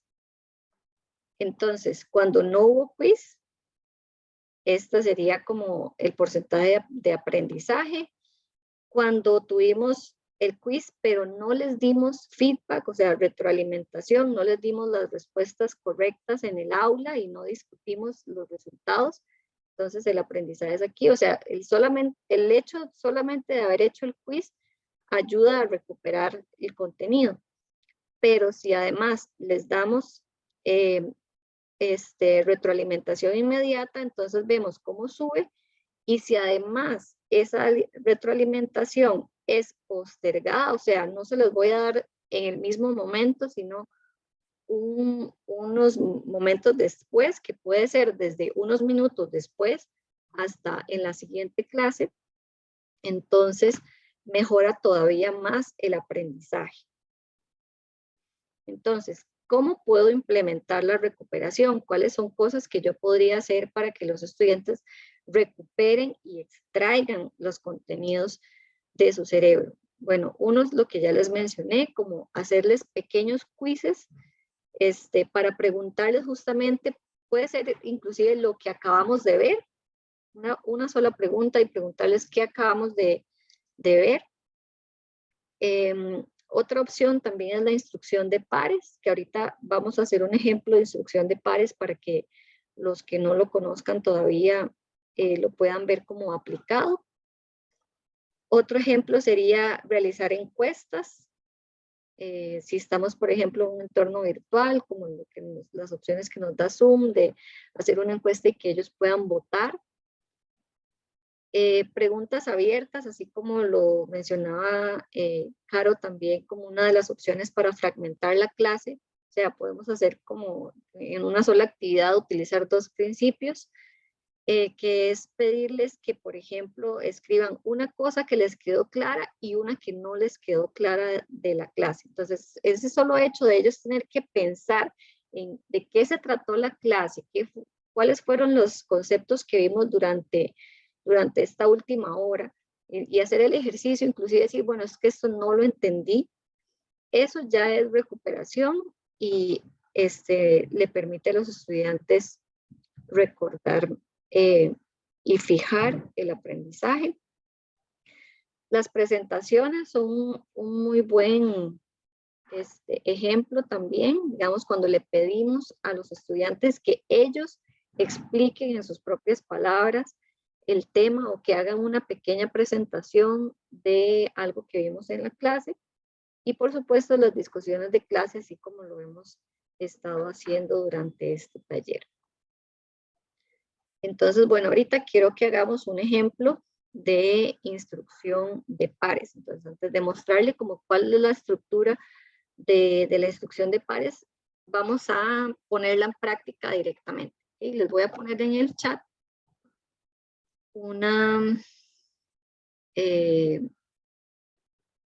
el link de un formulario. Un segundito.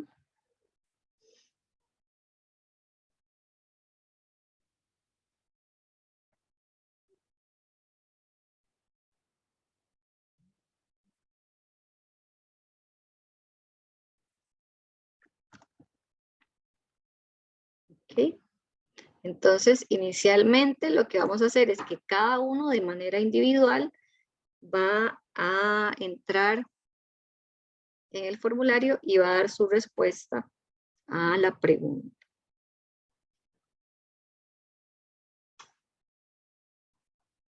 Voy a darles unos minutos para que lo puedan hacer.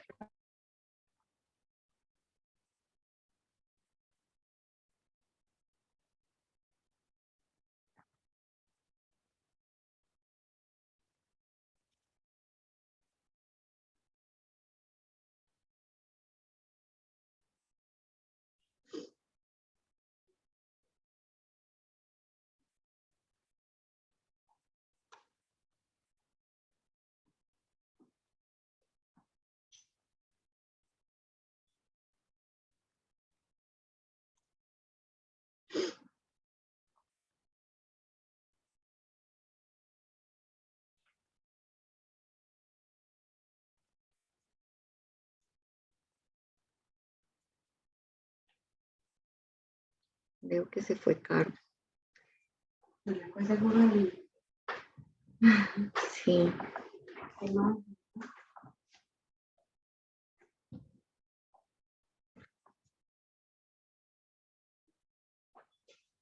Vamos a ver cuántos han contestado. De momento tenemos 3 respuestas.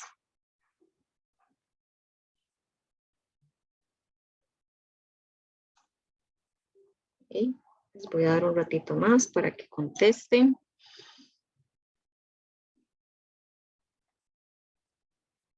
¿Cuántos somos? 24.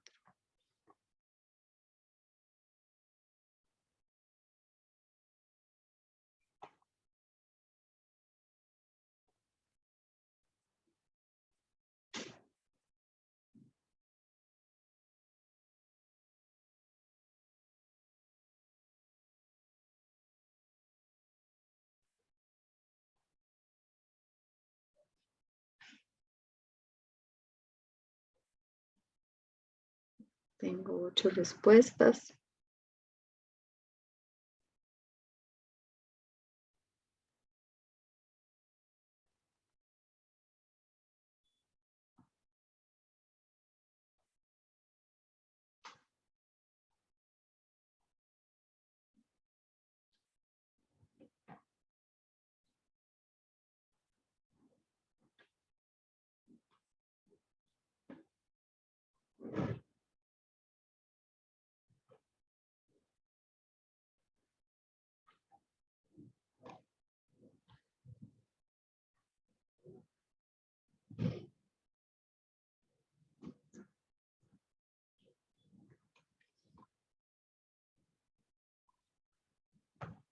Ok, bueno, no sé si es que ya tal vez no van a seguir participando.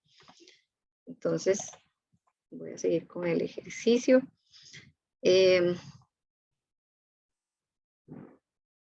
Entonces, ahorita lo que voy a hacer es que nuevamente les voy a compartir un link con la misma pregunta y la van a volver a contestar, pero en lugar de hacerlos solos, los voy a poner en un grupito pequeñito para que puedan conversar con otros compañeros y puedan discutir por qué sí y por qué no estaría correcta la respuesta. Entonces, voy a poner primero el link para que todos puedan como ingresar, porque después cuando ya los separen los grupitos, entonces de pronto no van a ver el chat. Es un link diferente. Entonces ingresen y mientras tanto todavía no la contesten hasta que estén como discutiendo con los compañeros y la idea es que se pongan de acuerdo en las respuestas que van a marcar. Mientras tanto, voy a ir haciendo los grupitos.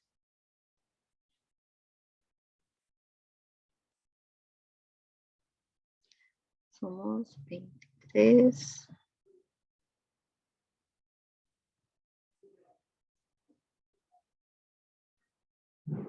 Ok. Con gusto, Fabián. Bueno, entonces voy a mandarlos ya a los grupitos.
Todavía quedan algunos que no se han trasladado, Carito.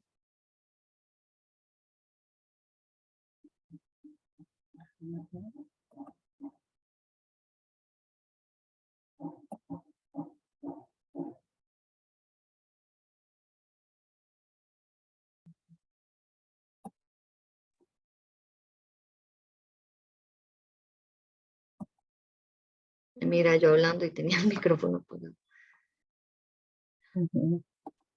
Adri, yo no sé ni cómo estoy aquí todavía. Todo está apagado. Qué raro, ¿verdad? Se cayó el internet de la... Y por lo que veo, Caro sí se quedó, tal vez ella estaba con conexión por cable, pero por el momento el wifi está funcionando. Voy a detener la grabación un poquito aquí.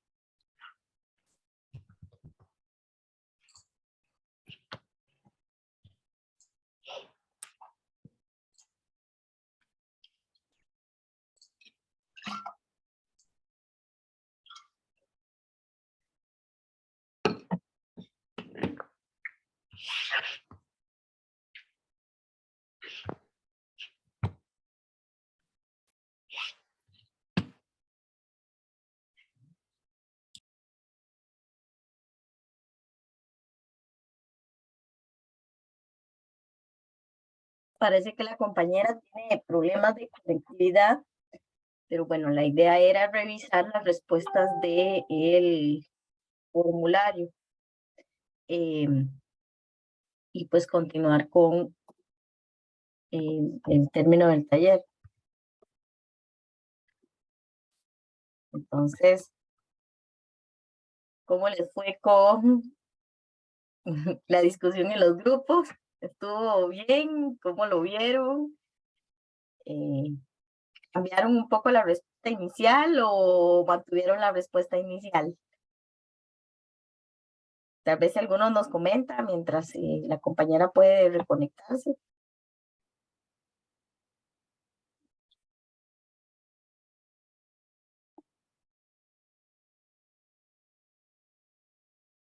¿Alguno que quiera comentarnos?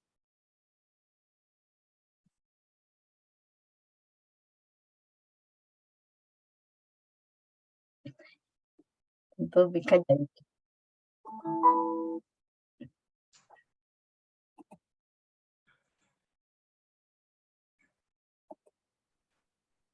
Okay. Bueno, de acuerdo a lo que se observa en el formulario, aumentó las respuestas en la pregunta cuando no se da retroalimentación a los estudiantes, ¿verdad? Voy a mostrarles una imagen que me comparte la compañera Caro y pues con esto hacemos una recopilación de esta información. Observen ahí, no sé si están observando, estas son las respuestas que aparecen en el formulario. Y bueno, la respuesta correcta está entre la 2 y la 3.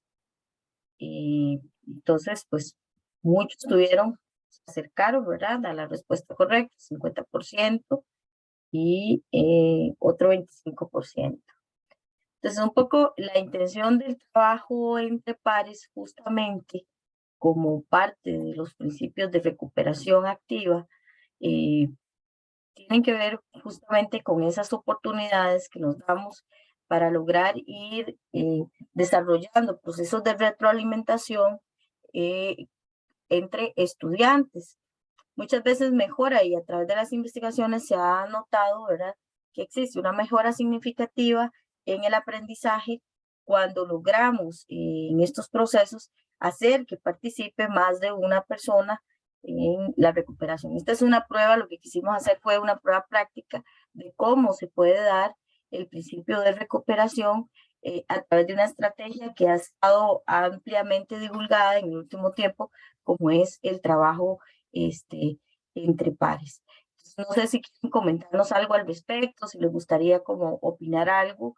Son actividades muy sencillas. Esto pues se puede hacer a través de un Google Form o tal vez con un Poodles, inclusive con algunas preguntas al azar. Puede ser también el principio de las actividades en nuestra clase, a partir qué sé yo, de algunas preguntas base o generadoras, en donde pongamos al estudiante a primero trabajar activamente en recuperar todo aquel aprendizaje que hemos podido nosotros integrar o recuperar inclusive aquel aprendizaje que consideramos que va a ser la base sobre la que se cimienta ese nuevo cambio cognitivo que estamos procurando a través de lo que estamos trabajando nosotros dentro de la propuesta de clase o el resultado de aprendizaje que queremos nosotros lograr. Entonces, me gustaría escuchar como un poco la opinión, no sé si algunas veces han podido trabajar ustedes con aprendizaje entre pares, han tenido la experiencia y pues que nos comenten un poquito así rápidamente, tal vez una o dos personas para pues continuar con la idea del taller.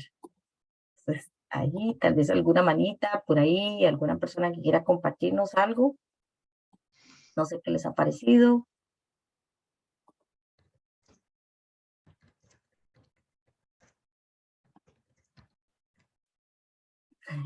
Muy calladitos, están cansados.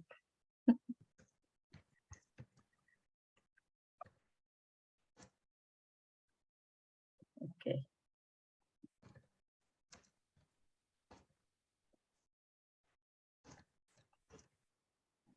Ah, bueno. Javier, adelante. Hola, buenos días. Permítame un momento. Ok, yo tenía una pregunta acerca de la diferencia entre dar la retroalimentación inmediata, que creo que esa es la parte que pues es un poco más obvia y no tengo tanta duda de eso, pero en cuanto a darle información, dar la retroalimentación con un retraso o con un cierto periodo. ¿Hasta qué punto todavía entra, cuánto tiempo se le puede dar para que todavía sea efectivo esto? Porque nos daban un rango de pues un minuto después o hasta unos días después, pero ¿cuánto tiempo ya sería demasiado para que ya no puedan recuperar la información y pues ya no sea efectivo el retraso? ¿Para qué punto nos estamos pasando de darle la retroalimentación?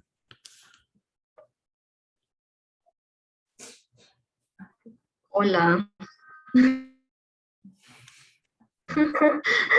Ya me logré conectar otra vez, ver como los resultados de la instrucción de pares.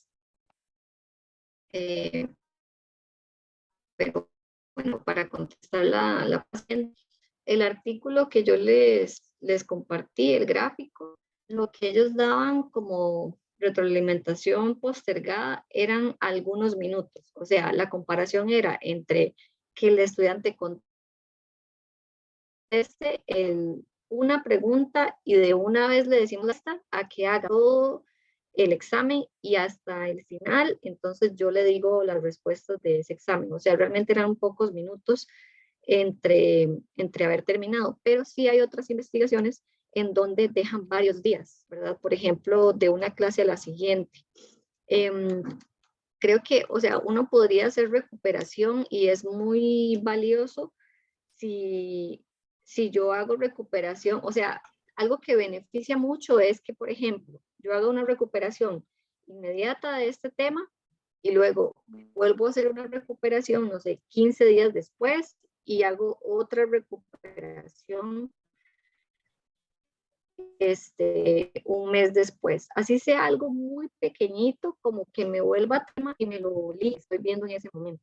Entonces, entre más eventos de recuperación yo haga, más eso va a potenciar el aprendizaje. Pero sí es importante, digamos, lo que usted decía del tiempo, es importante, porque no es como que yo voy a hacer la recuperación de este tema 2 meses después. Eso va a ser menos efectivo que si yo lo hago como repetidamente y hago unas como con menos tiempo y otras un poco más alejadas. ¿Sí? Adri, ¿usted logró enseñarles los resultados? Sí, compartimos un poco las respuestas que nos habían dado y pues hablamos un poquito de la importancia, digamos, del trabajo entre pares. Sin embargo, si querés lo puedes retomar, Carito. Sí, voy a mostrárselos rapidito porque sí me interesa que no se vaya a quedar por ahí. Bueno, voy a compartir toda la pantalla para que vean las respuestas. Entonces, en el primer intento, cuando lo hicieron solos, bueno, tomando en cuenta que solamente 12 personas contestaron, vemos que solamente 3 personas acertaron esta, que era una de las respuestas correctas, que decía recuperar una sola vez el mismo contenido duplica la probabilidad de recordarlo. Y 7 personas pusieron como correcta la cuarta opción, que decía cuando no se da retroalimentación, los estudiantes podrían aprender datos erróneos. Y eso es especialmente cierto si, por ejemplo, nosotros les estamos haciendo un quiz en donde hay opciones múltiples y los estamos exponiendo entonces información que no es correcta, ¿verdad? Les estamos dando como la opción correcta más, como en este caso, ¿verdad?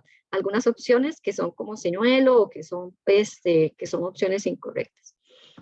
Después, cuando ustedes se reunieron, bueno, yo aquí vi que, bueno, toda la opción mayor a 0, pero también es porque si no tienen todas buenas, entonces lo toma como todo malo. Después, cuando hicimos entonces el ejercicio de instrucción de pares y ustedes discutieron, entonces aquí tuvimos, bueno, no sé por qué eran 6 grupos y tuvimos 9 respuestas, entonces debe ser que algunos grupos contestaron más de una vez, pero vemos que con respecto a la cantidad de personas o sea, de los grupos que teníamos, entonces un porcentaje mayor ahora sí logró identificar esta respuesta como, como correcta y esta sí se mantiene como parecida. Por lo tanto, entonces tenemos que ponerle atención a estas otras en donde todavía tenemos personas que las están marcando como correctas, ¿verdad? Entonces, hacer este ejercicio de instrucción de pares, que se los resumo aquí, nos ayuda a aumentar, bueno, primero, hacer recuperación, hacer una pausa, ¿verdad? En la clase, y nos favorece también entonces esa interacción entre los estudiantes. Aquí está como el resumen de qué se trata. Vamos a presentar el concepto, vamos a hacer una prueba conceptual y vamos a observar nosotros como las respuestas ahí, in situ. La idea es hacerlo como en el preciso momento. Hay muchas maneras de hacerlo. Puede ser con clickers, puede ser con Kahoot, puede ser que ellos levanten la mano y entonces así yo veo como qué porcentaje de la clase. Puede ser, he visto que por ejemplo utilizan, no sé, le dan a los estudiantes como un papelito en donde dice el número de la respuesta y así yo puedo ver también como qué tan bien están las respuestas. Y entonces, si obtengo que menos del 30% de la clase tuvo la respuesta correcta, entonces yo voy a retomar el concepto antes de hacer otra vez instrucción de pares. Voy a revisar porque significa que si tan poquito porcentaje de la clase lo comprendió, entonces debo explicarlo con otras palabras, recurrir a una analogía, a otro ejemplo. Si entré a un 30 a un 70% de las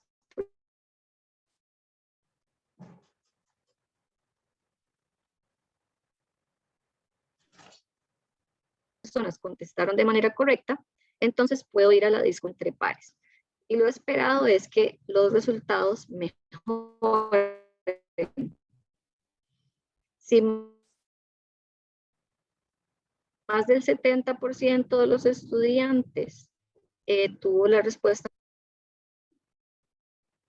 pues a dar una breve como explicación en donde pueda resumir, pero no sería necesaria la instrucción entre pares. Entonces, espero que haya como quedado clara cómo es la dinámica de instrucción de pares. Bueno, creo que como hemos perdido tiempo, ahorita, perdón.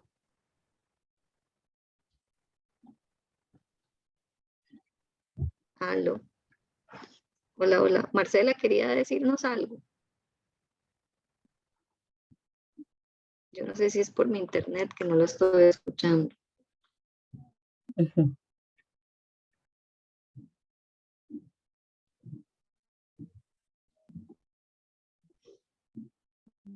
No, Carito, si gustos continúa, dice Marcela que no.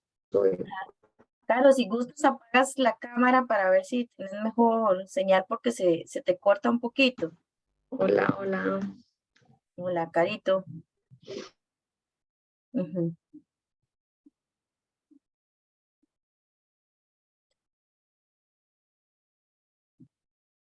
Bueno, para dar continuidad, lo que Caro nos iba a presentar, pues esto es cómo se trabaja lo de la instrucción entre pares y la siguiente diapositiva que nos mostró son los contactos que pueden tener con la red una STEM. Es una red institucional en donde pues han hecho una serie de actividades para el fortalecimiento de habilidades y la promoción de habilidades STEM. Y pues la idea es que ojalá haya sido muy provechosa esta mañana, que hayan podido ustedes pues llevarse algo, ¿verdad? Para sus distintos espacios laborales y especialmente dentro de la dinámica que tenemos como profesores, ¿verdad? Acá pues las compañeras nos invitan a seguir la red Una STEM, ¿verdad? Que es una red ocupada de estos procesos de, digamos, de divulgación del conocimiento científico. Bueno, por acá tenemos a una representante de la red, no sé si todavía está Irene con nosotros, pero pues bueno, la idea hoy era también que lo conocieran. Entonces, tal vez Irene, si querés, puedes presentar un poquito y hablarnos de la red así muy rápidamente. Porque Hola, hola. Carita se nos fue y ya volvió. Entonces, Ya volvió, Irene, claro. adelante. Ajá. Gracias. Bueno, buenos días a todos, mucho gusto. Mi nombre es Irene Hernández, yo soy académica de la Escuela de Informática de la UNA y junto con Carolina Esquivel y otros colegas tenemos una red en la cual tiene como objetivo fomentar las STEM y hemos desarrollado un conjunto de recursos, de materiales en los cuales ustedes, si lo tienen a bien, pueden seguirnos a través de nuestras redes sociales. Y lo que buscamos nosotros no solamente es hacer una sinergia con otros profesores, sino generar recursos que ya puedan ser utilizados y que, bueno, creo que no tengo ahí el permiso para compartir, pero les dejé el link en el cual queremos, ojalá que podamos realizar, creo que ya Caro está compartiendo, actividades de forma conjunta y que con estos recursos podamos, pues no iniciar desde cero, sino que podamos también tener relación con otras áreas, ¿verdad? Podríamos hacer algunas actividades. Ahora estaba hablando también con un profesor en el área de inglés, que podríamos también generar lazos, inclusive fuera de Costa Rica, y que pudiéramos hacer un conjunto de dinámicas. Entonces podemos tener un taller de STEM, podemos tener un taller de cómo relacionarlo con otras áreas, talleres de programación con juegos, relacionar juegos en programación con el con el tema ambiental. Entonces, más bien le agradezco mucho a Adriana y a las demás colegas de este espacio que nos permiten conversar sobre eso y les dejamos el link y bueno, esperamos que en algún momento ahí tienen el contacto, que se acerquen y que podamos hacer alguna actividad también. Muchas gracias. Ah, también está Cristian, que Cristian veo que también ya va a ingresar, que bueno, Cristian es el coordinador también aquí de la red y bueno, no sé si, creo que hay problemas de flujo eléctrico. Ahí tal vez Cristian puede también añadir sus palabritas, Adriana. Muchas gracias. Bueno, muchísimas gracias, Irene.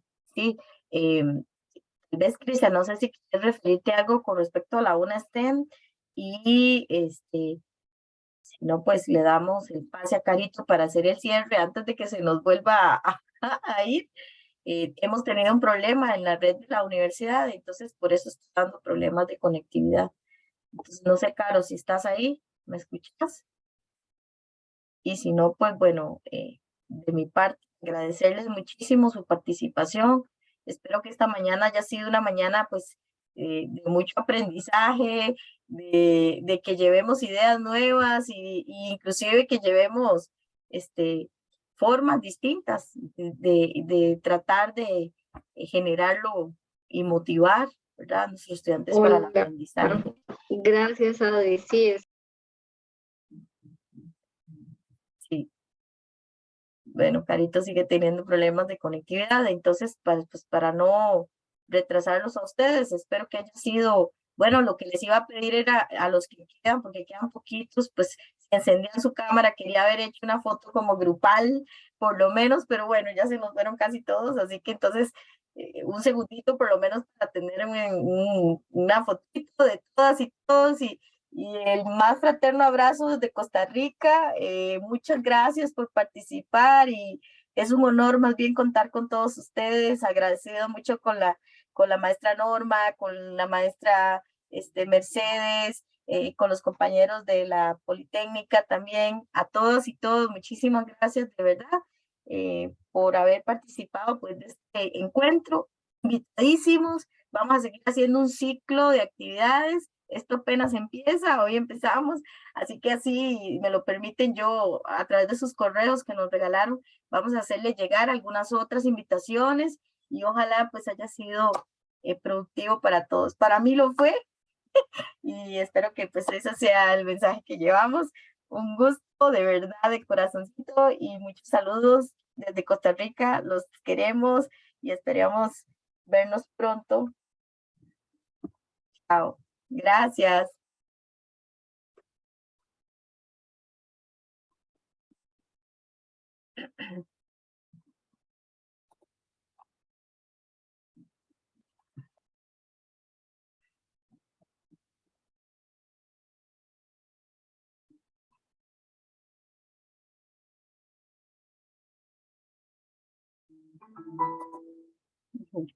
Gracias, Irene, por ayudarnos. No, con todo gusto. Se nos complicó.